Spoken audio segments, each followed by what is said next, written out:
somebody knows who shot Jody LeCornu. It's the sinister element. A murdered beauty's twin sister on a mission. There was a dealer there.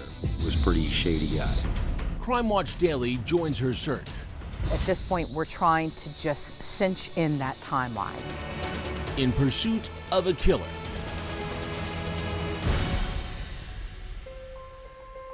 Every time she looks in the mirror, Jenny Carrieri is haunted by her loss. For 20 years, she's mourned the death of her sister, a pretty vivacious 23-year-old named Jody.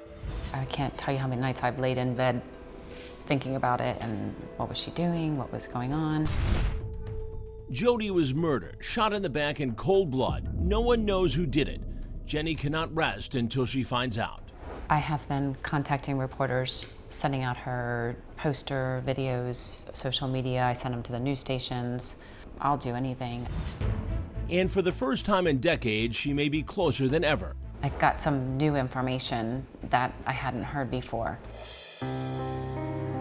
Back then, they both shared the last name LeCornu, but they also shared much more.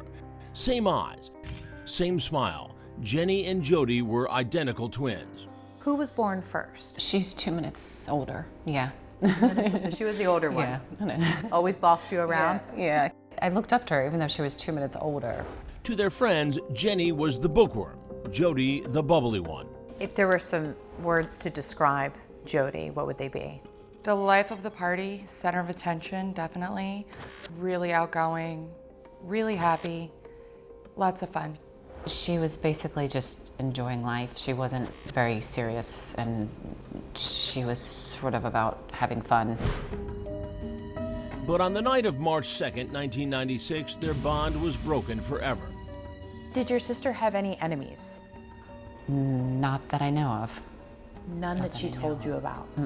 But I know she was afraid living in of what? Baltimore, because it's kind of a scary place sometimes. That morning, Jenny says Jody had a final breakup with her live-in boyfriend. He told her not to come home. She didn't.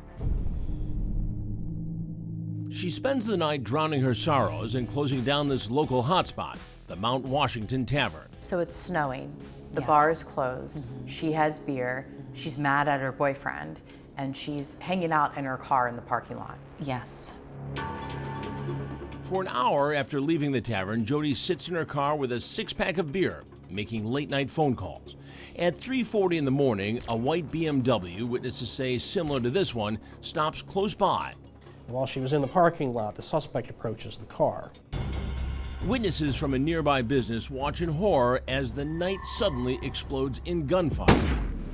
But what we do know is the suspect produces a weapon, fires one shot into the back of the car, which goes into the driver's seat and into Jody's back.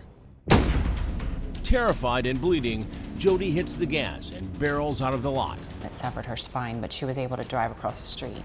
Jody's car careens across 5 lanes, coming to a stop outside a 24-hour market. She survived long enough to get over to the other parking lot.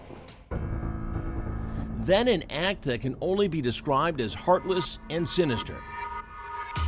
He follows her over there, that she's there basically dying, waits for that, and he was seen reaching into the car and taking something out. What did he take?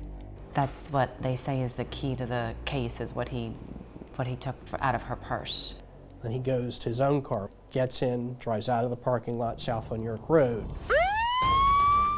Police have eyewitnesses, surveillance from nearby businesses, and a description of the shooter. He's an African-American male, from his 20s to his 30s, 200 to 220 pounds, wearing a green fatigue jacket. Investigators also collect evidence from Jody's car. They have fingerprints, but they haven't been able to match it up. They have several suspects, they have videos. Hours after the murder, Jenny calls Jody's home number, the twins' daily ritual. But this time, there wouldn't be an answer. Her beloved sister was dead. Your whole body just goes into shock. You can't even feel anything. You're numb. It's a shocking public murder with a lot of leads and too many puzzling questions. The mystery kind of gets bigger. Well, why did she go to the liquor store and buy something? Why did she go to that particular shopping center so close to her house and then just sit there. And what was it the killer snatched from her car?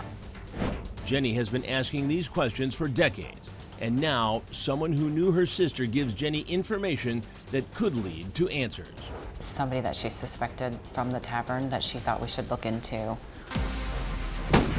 But the search for Jenny's murderer could lead to dark and dangerous places. Coming up, Jody's final phone calls provide disturbing clues. What they said is that she called and asked for some drugs, cocaine. And a man from Jody's past could get us one step closer to her killer. The person who may be involved is a dangerous guy. Oh, he is. I mean, he always was known for carrying a gun.